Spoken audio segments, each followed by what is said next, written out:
लगभग 150 साल पहले की बात है। ढोलकपुर गांव के एक कोने में एक परिवार रहता था। उस परिवार में था पीहू, उसका बड़े भाई साहुर और उनके मम्मी पापा। एक सुबह पीहू और साहुर घर के बाहर खेल रहे थे और अंदर उनकी मम्मी किचन में खाना बना रही थी। वो थोड़ी जल्दी में थी और तभी अचानक उनके कपड़ों में आग लग जाती है। वो चीख चीख के चिल्लाने लगती हैं। पीहू और साहुर मम्मी की चीख सुनकर भागकर अंदर आते हैं और जैसे ही मम्मी को जलते हुए देखते हैं वो चिल्लाते हैं, पापा जल्दी आओ पापा। पापा भागकर आते हैं, लेकिन मम्मी को बचाने के लिए जैसे ही हाथ बढ़ाते हैं उनके कपड़ों में भी आग पकड़ लेती है और कुछ ही सेकंड्स में दोनों जलकर राख हो गए। पीहू और साहुर सिर्फ देखते रह गए, जैसे पूरी दुनिया ही खत्म हो गई हो। अब पीहू घर में अकेली रहने लगी और साहुर हर दिन खेतों में काम करता, सिर्फ इसलिए ताकि उसकी बहन भूख से ना रहे। एक पूर्णिमा की रात थी।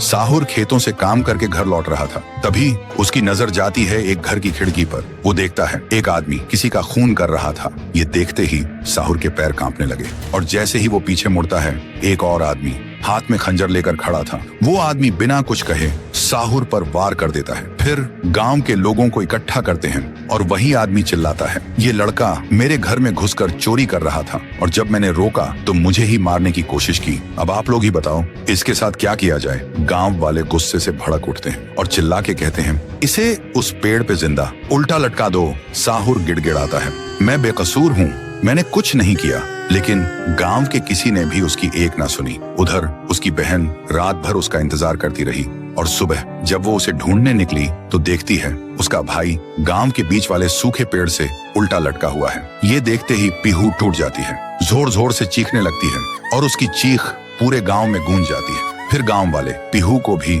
चोर का बहन कहकर गांव से निकाल देते हैं और तब से साहुर की आत्मा उस पेड़ के अंदर समा गई थी और पीहू गांव के बाहर एक झोपड़ी में रहने लगी थी। रोज एक पेड़ के नीचे बैठकर भीख मांगती थी, लेकिन कोई भी उसे कुछ भी खाने को नहीं देता था। वो बस भूखी पेट पेड़ के नीचे लेटी रहती थी। साहुर भी अपनी बहन का दर्द महसूस कर पाता था, लेकिन वो कुछ नहीं कर सकता था। फिर एक दिन पीहू रास्ते में खाना मांग रही थी और तभी एक नशे में चली गाड़ी ने उसे कुचल दिया था। तब से पीहू एक भूखी आत्मा बन गई जो हर गांव में भटकती थी, सिर्फ एक ही बात कहकर, मुझे भूख लगी है। ये सब याद करते ही तुंग तुंग तुंग साहुर की आंखों से आंसू टपकने लगते हैं और तभी उसे एक आवाज सुनाई देती है। भैया, भैया, और बिना कुछ सोचे तुंग तुंग तुंग साहुरा उस सूखे पेड़ के अंदर से निकलता है और अंधेरे में सीधा उस आवाज की तरफ चल पड़ता है। तो दोस्तों, अगर आप चाहते हो कि अगले पार्ट में पीहू, गुड़िया और तुंग तुंग तुंग साहुर की पावर दिखाई जाए तो इस वीडियो को 2 लाख लाइक्स तक पहुंचाओ, तभी आएगा असली तांडव।